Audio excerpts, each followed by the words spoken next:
Hello, hi, and welcome to another video. I feel like I'm on fire this month. I mean, we're on the 12th of April, and I've just completed my fourth book for the month, and that book is The New Life by Tom Crewe. I feel emotional, to be fair, after reading. I just finished it literally within the last half hour. Thought-provoking, raw, gritty, erotic, sexual, compelling. It's just so many things, completely different to the three books I have read already this month. You know, whereas they quite accessible, enjoyable. You don't have to put too much thought, and I don't want to say that as a negative because it's not, but you can just pick it up, enjoy it, and leave it, and all's good. Whereas this is very much like thought-provoking, and you have to take a bit of time to take in what you're reading. It makes you feel emotional, and you know, there's nothing wrong with having both of those sort of books in your life, if you like.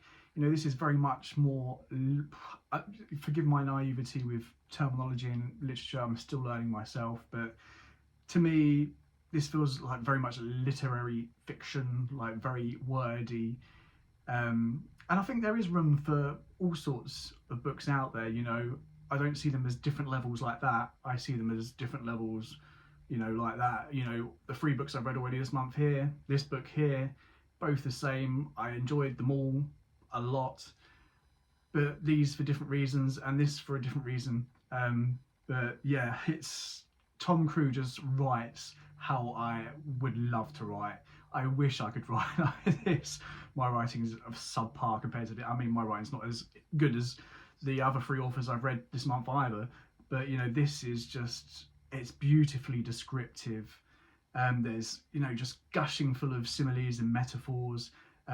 For example, I'll read just one that I picked, and you know, this is just one of many, like I could sit here reading to you all day from this book, but I'm not going to. But for example, the pavements were speckled with frost, and the trees had pulled on long gloves of silver. When passers-by greeted him, their breaths unfurled like scrolls. And yeah, it just, there's so much of that in there, and it's just beautiful. Like, I just wish I had that sort of mentality to be able to write like that. I'm very much a what is sort of writer. I'm trying to improve. Who knows? I might get a little bit better, but yeah, you can understand why this has been longlisted for the Walter Scott Prize for Historical Fiction. So it tells the story, and at the end it does kind of acknowledge that it's loosely based on sort of people that existed. Names have been slightly changed, and it's loosely based on a book that was written by these two people. But obviously the author has kind of fictionalized everything else. So we've got, first of all, John, I believe he's 50, and he's married, been married for 25 years, 3 grown-up daughters, but his wife has known for a while that he is gay. And he tried to maybe play around with that a bit earlier on in the marriage, but then he's trying to kind of subdue it. You know, he doesn't want to discredit his wife, and then he's got to this stage in his life where he's had enough and he just wants to be himself. And then we have an instance where, so he goes to the park one day, and it seems like he does this quite often, where there's a lake and people strip off, go swimming, and he just sits under this tree and watches people undress and admires them undressing. And one guy sees him watching them and comes over, introduces himself, and then this is the relationship we see blooming between John and Frank. As well as John, we have another male protagonist who we also follow in the story, and that is Henry. So when I read the blurb very quickly before I bought the book, I thought it was going to be John and Henry that have a thing together. It's not. So we kind of, I don't know how to explain Henry. Like, I don't know if he's kind of giving off vibes of asexuality, but maybe not fully, because he's obviously got some sexual desire, and as he calls it, some sort of deviant side to his sexuality. He has this one particular fetish, if you like. I won't go into detail, you can read it for yourself. But he marries Edith. But from the offset, they understand that their marriage isn't going to be a conventional marriage. They're part of a group that called the New Life Society, where they're trying to push for all sorts of reforms, if you like. So for a better place in society for women, and all sorts of stuff. Anyway, so they understand their marriage isn't conventional, and he's led to believe, or he's told from the beginning, that his wife, Edith, before they marry, she's also interested in having relationships with women. She's had this very close friend, Mary, who she has been friends with for years. And he's led to believe that, you know, there was more to their friendship. And he's fine with that. You know, he wants his wife to be her own person and he can be his own person. And then we see him get a little bit frustrated on their wedding night. Well, not on their wedding night, but on their honeymoon. He thinks they're going to consummate the marriage. And they kind of try to do the act. But they both realise that actually they're not necessarily attracted to each other in that way. We find out obviously later on. No, I won't say that. No spoilers in this. I'm just trying to give the basic plot. But yeah, we see why Edith's not so into Henry. And then, yeah, Henry's dealing with his own internal struggles with his sort of sexual deviancy, with this one fetish he has. And he was medically trained. He trained to be a doctor, but he didn't want to go and be a doctor. But he was also very good at literature and writing. So he combined the two and did a lot of writing on scientific stuff. And this is how we get the two characters, John and Henry, meeting. So John himself is an author, writes books, very interested in the ancient cultures, and he did some recent work on the ancient Greeks and sort of how male relationships with each other existed in that time period. And anyway, Henry's written this article, and John sees it and he kind of thinks to himself, oh my god, how does someone feel the same way I do? I need to write to this person and let them know, you know, what I think. So he writes to them, and then they correspond with each other over a letter for quite some time, and they agree that they should write a book together on the subject of what they call male inversion, homosexuality. Even though Henry himself isn't gay, his wife Edith maybe thinks he is, and he's in love with his best friend Jack, but we don't see that really going anywhere, and I don't think he is in love with him in the sexual sense. He obviously considers him a very dear friend and he loves him, but not to that extent. But anyway, but obviously he's got this relationship now with Frank. He upsets his household by moving Frank into his house. It upsets his wife a bit, but she tries to carry on with a facade. She's known for a while anyway. She obviously just wants to keep her reputation intact and the family's reputation intact. So they write this book, and then Henry starts having second thoughts on it.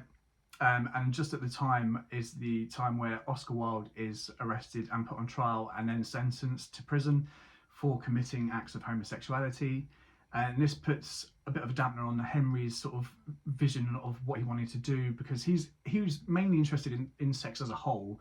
And this sort of male inversion was just part of, you know, an investigation he wanted to do. It was going to be the start of something, and then he was going to go on and talk about other natures of, you know, people's sexuality and sex in general. So yeah, the trial puts a bit of a dampener on him. He starts getting cold feet. And then we see the book is released and a bookseller is arrested for selling the book, and it's going to go to trial.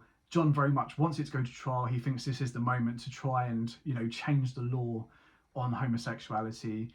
And yeah, we see what happens from there on out. I'm not going to go too much more into the plot, but yeah, it's about that and their struggles with the book, how it's perceived, and then this trial that comes from it. But yeah, it's very much talks about issues that are even still relevant today, to be honest. So for me, as someone part of the LGBTQ plus community, I found it really emotional to read, especially some parts. And, you know, this book isn't just for the queer community. Anyone can read it and be compelled by it. So I'm just going to read a few parts from the book just to pinpoint bits that I thought were important, either to the plot or to me as a reader, or made me feel emotional. So starting off, he became angry that he had been singled out for this through his own fault, and then he remembered that it was truly the fault of all these other people behind and before him, going through life picking up prejudices like flowers from a verge, never giving them a thought that though they stank of death. And like I was saying, like, this is even relevant today with people and their prejudices. Not necessarily has to be with, you know, sexuality. It could be any sort of prejudice. And, you know, people, if you ask half of them why they're prejudiced against people because of their sexuality, race, religion, whatever, they can't give you a proper answer. It's just they've picked it up. Someone else has told them, and they're like, well, that's what I should do, so that's what I'm going to do. They can't have a coherent argument as to why they're against someone because of their race or their sexuality. I've tried it. It just falls on flat ears.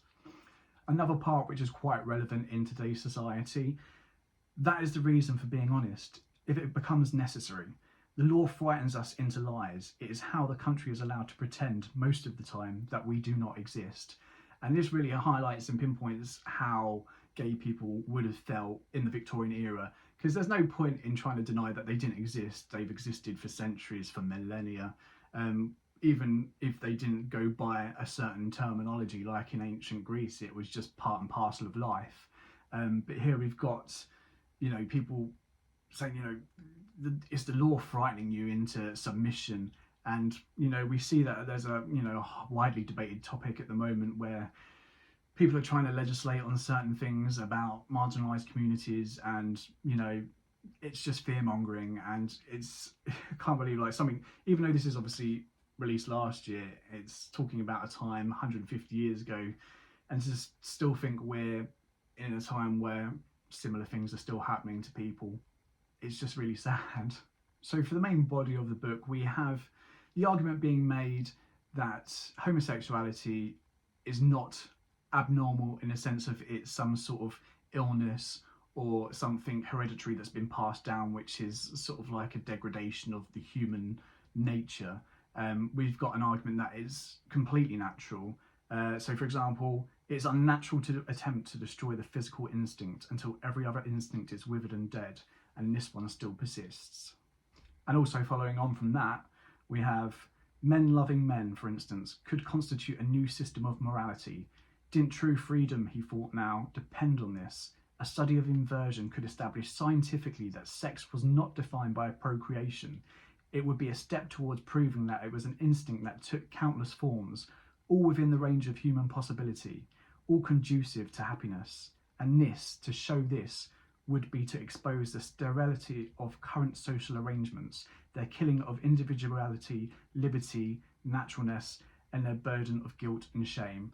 And yeah, so main focus is about, they're trying to write this book about why homosexuality isn't some sort of disease. It's just something that naturally occurs in some people, and it shouldn't come with such a hefty penalty, i.e. imprisonment. That's what they see, and like people at the New Life Society see as unjust. It's not necessarily the whole being gay thing.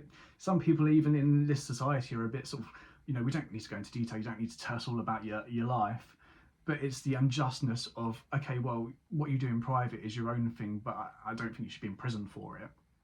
So as I also mentioned, there were parts where I felt quite emotional.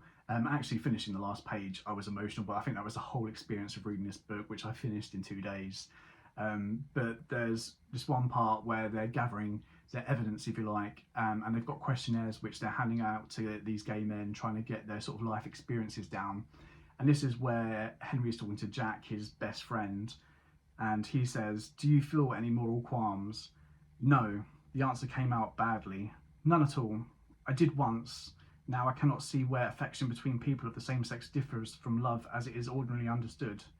Everything I have ever read in books or seen in plays, everything I have ever seen in my life of ordinary love, I have known in inverted form. It cannot ever seem unnatural or abnormal because it has been natural and spontaneous in me." Jack's eyes were soft with tears. And it just really makes me connect with my growing up, even though I came out 20 years ago. It may seem like not so long ago, but back then it was still, we were still weren't as progressive as we are now. I mean, this day and age, things are changing so quickly. But when I came out, I lived in a small village, and I was 19, and yeah, I got so much abuse, and not really even from people my own age or from younger kids. It was their parents. I was literally, as my mum termed it, the only gay in the village. I probably wasn't. There was probably loads of closeted people, but I was the one who just came out and was like, bollocks to it. I'm doing it. Sorry for swearing. Shouldn't swear. And yeah, it was the parents. And it wasn't the whole gay thing. It was like, oh, you're a kiddie fiddler and stuff like that. They're like, because they just didn't understand. They're just going off what they've been told and the prejudices they've learned.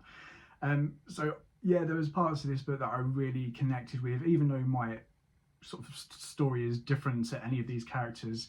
It's still very similar. It has some undertones which, yeah, I connected with, and yeah, really got to me. So as I was saying, it's not just about homosexuality. There are other bits that are highlighted in the book. So as I mentioned, Edith, Henry's wife, she's also a prominent member of this New Life Society, and she's also fighting for better rights for women. And there was this bit that stood out to me where she's making a speech and she says, "The modern woman understands herself better than she knows. Her soul recognises what it is that it strives for, the sympathies it seeks, the causes it leaps to defend, but her mind, her intellect may block the way. Ideas, precepts imbued in her as a child, like the training wire applied to some tender growth in a glasshouse, often prevent her following her natural leanings." And that really kind of reminded me of some of the writings of Mary Wollstonecraft, who was like a prominent feminine philosopher. And she pretty much argued that, you know, it was women necessarily who were stopping themselves from being better people, because they were sort of trained to act in a certain way, to like dresses, to like dolls, and they didn't try it themselves, break down those barriers and be like, hell, I don't want to like a doll, I don't want to look pretty, I don't want to make myself to be this beautiful person just so a man will marry me. You know, my whole life and purpose isn't to be married. And kind of that's kind of another theme in this book with the female characters anyway, kind of saying, you know, both Catherine and Edith, like the whole reason Edith got married, even though she loves Henry, but it's not a conventional marriage, is because she feels like without marriage she would have no chance at identity. And obviously her friend Angelica, who doesn't want to get married, but she's now finding that she's having difficulty because, you know, she's 30, she's not married, and without that husband she's not going to have an identity. And it's also quite reminiscent of the last book I read, Secrets of Heartwood Hall, which is a completely different kind of feeling of book. But the main protagonist in that, Margaret Lennox, at the end didn't want to be married. She wanted to be her own individual person. She didn't want a man to have to define her. She wanted to define herself. And so yeah, that's another theme in this book. So overall, I mean, it is such an emotional roller coaster. I highly recommend it. It is one of those, I say, literary fiction, very wordy. You have to give yourself to it and you will get something out of it. You will get emotion, you will get feeling, and well worth the journey. I don't know if I could read like books like that one and, you know, off the bounce, one after the other. I'd probably have to go back to something like the first 3 books I've read, just for a bit of peace of mind and just happiness and enjoyment. And it makes it sound like I wasn't happy reading it. I was happy, I was sad, I had a whole range of emotions. But well worth the reading. I can see why it's been longlisted for the Walter Scott Prize for historical fiction. I haven't read any of the others, but in my eyes that should win. But who knows? So what I will say about this book is it can be quite hard-hitting with the sexual content. It's very gritty and erotic in some places, very descriptive and explicit. There's not much of it, but there's a fair bit of it. But what there is of it, I do think is needed to tell the story. You know, it's not just a whole book of porn, don't get me wrong. But what I like is in the very first chapter, John is having a dream and he's kind of dreaming about what it'd be like to be physical with a man.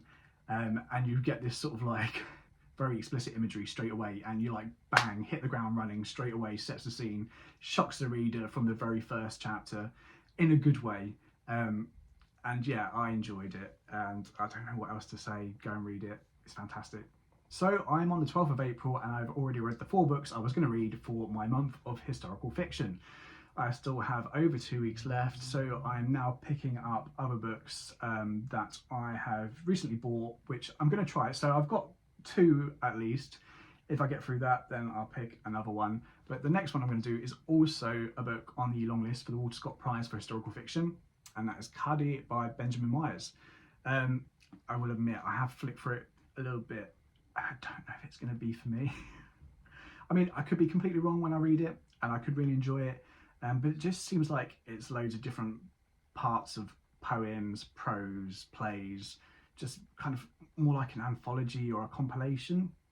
And I'm not sure where or how it sits with historical fiction, but obviously I haven't read it yet, so I'm sure I'll find out. But I have flicked and I was like, well, this could be a bit of a longer read, might take me a bit longer, but we'll see. Anyway, that's my thoughts on The New Life by Tom Crewe. Go and read it. Thanks for watching. If you've read it, let me know what you think. Until next time, bye.